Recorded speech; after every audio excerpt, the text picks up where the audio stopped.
আমরা রেডি হয়ে গেছি, ঘুরে ঘুরে করতে যাচ্ছি। এই আমার বাবা ফিট, আমি ফিট। ওই দিন আমাদের প্ল্যান ছিল কলকাতা ঘোরার, সেই জন্য আমরা সকাল সকাল সবাই রেডি হয়ে গেছিলাম। আর আমরা একটা কার বুক করে নিয়েছিলাম, কারণ বাসের ট্রেনে বারবার নামো ওঠো, এতগুলো লোক ঝামেলা লাগে।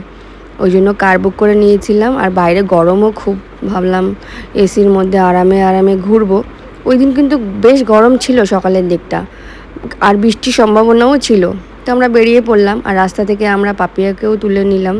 আমাদের ঘর থেকে কলকাতায় পৌঁছাতে প্রায় বাই রোডে কিন্তু আমাদের 1-1.5 ঘন্টা লেগে যায়, আর জাম লাগলে পরে আরও বেশি। তো আমরা তো বেশ মজা মস্তি করতে করতে যাচ্ছিলাম, শুরুটায় আর কি সবাই এনার্জেটিক থাকে। প্রথম ডেস্টিনেশন কি হবে সেটাই ডিসাইড করতে পারছিলাম না। ইচ্ছা ছিল ভিক্টোরিয়া, বাট এত রোদ্রে ঘুরতে হবে ভেবে ভাবলাম তাহলে আলিপুর জুটাই প্রথমে যাই।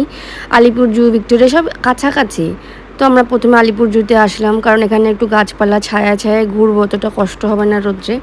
সত্যিই তাই, কষ্ট অতটা হয়নি, কারণ এখানে বেশ মাঝে মাঝে হাওয়া দিচ্ছিল। তো আমরা 50 টাকা করে টিকিট এখানে ঢুকে গেলাম। আমার পিসির ছেলেরও আসার কথা, বাট ও একটু লেট হওয়াতে আমরা আগেই ঢুকে গেছিলাম।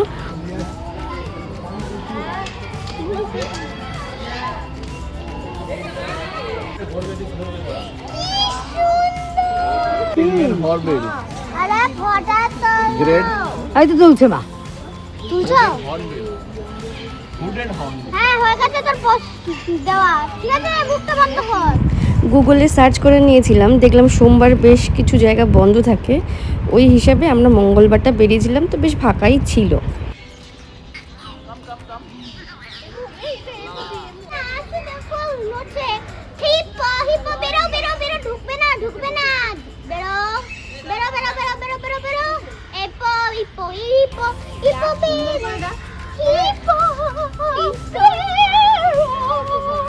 তো এই গরমেতে ঘুরতে ঘুরতে খিদে তো পেয়েই যায়। তো এখানে এরকম ছোটো ছোটো স্টল আছে, প্যাটিস বা বার্গার এই টাইপের জিনিসও পাওয়া যায়।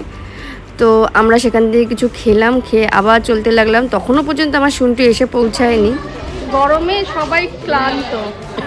হ্যাঁ আরো করো, আরো করো, আরো করো, আরো করো। আরে ও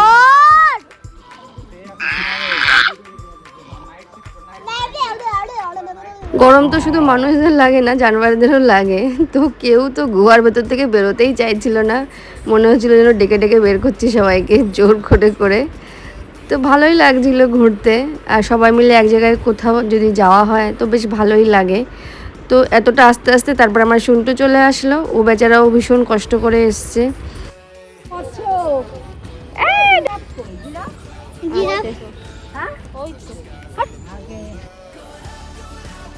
আমার মেয়েকে ফটো তুলতে বললে কখনো তুলবে না, কিন্তু অন্যের ফটো বিগড়ানোর জন্য আমার মেয়ে একেবারে রেডি থাকে সব সময়। এই যে ক্লিপটা আমি অ্যাড করেছি, এইটা দেখে পায়েল বলবে দিদি তুমি কেন দিলে।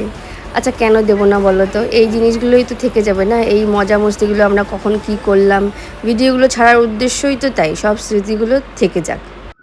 সবার খুব খিদা পেয়েছিল, তাই আমরা একটা রেস্টুরেন্ট খুঁজছিলাম, কি ভালো একটা রেস্টুরেন্টে বসে খাই।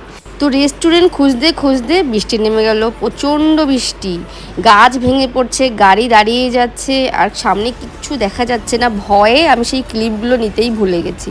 তো এই ভয়ের মধ্যে দিয়ে একটা রেস্টুরেন্ট খুঁজে আমরা সেখানে পৌঁছালাম। পুরো মানে গাড়ি থেকে নেমে রেস্টুরেন্ট ঢুকতে ঢুকতে আমরা ভিজেও গেছি, যা তাভাবে ভিজে গেলাম। তারপরে ওখানে খাবারের অর্ডার দিয়ে খেলাম, খাবারটা বেশ ভালোই ছিল। তারপরে আমরা আসলাম ভিক্টোরিয়াতে।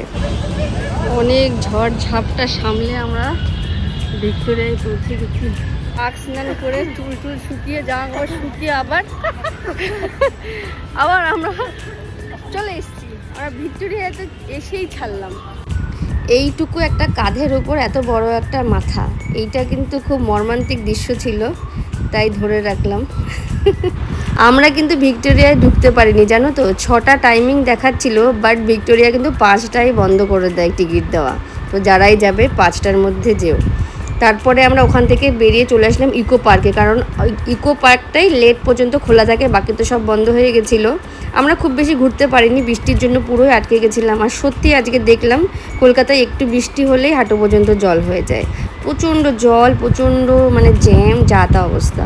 তো ইকো পার্কে এসে গেছিলাম প্রায় 1.5 ঘন্টা আগে, বন্ধ হওয়ার 1.5 ঘন্টা আগে। তো ফাঁকা ফাঁকা ছিল, বেশ সুন্দর ঘুরলাম, লাইটিংটাও খুব ভালো দেখা যাচ্ছিল, বেশ ভালোই লাগলো। সারাদিন আমরা অনেক ঘুরেছি, ঘুরে ঘুরে সবাই আমরা ক্লান্ত। আমি না, এই যে আমাদের প্যাসেঞ্জার, আমি ক্লান্ত নই। আমাদের এই যে প্যাসেঞ্জাররা সব প্যাসেঞ্জাররা ক্লান্ত, এখন বাড়ি যেতে পারলে বাঁচে। এই না আমরা এখন বাড়ি যাচ্ছি। আমরা রাস্তা থেকে চলেছি। কাকে 10 টাকা করে। ইকো পার্কে আমরাই লাস্ট ছিলাম আর কি, মানে তালা লাগিয়ে বেরোলাম ইকো পার্কে, এরকম অবস্থা। তারপরে পাপিয়ার তো খুব শরীরটা খারাপ লাগছিল, ওকে ছাড়লাম ওর ঘরের ওখানে, তারপরে আমরা চলে আসলাম বাড়ি। ব্লগ ভালো লাগলে অবশ্যই লাইক করো, কমেন্ট করো, টাটা।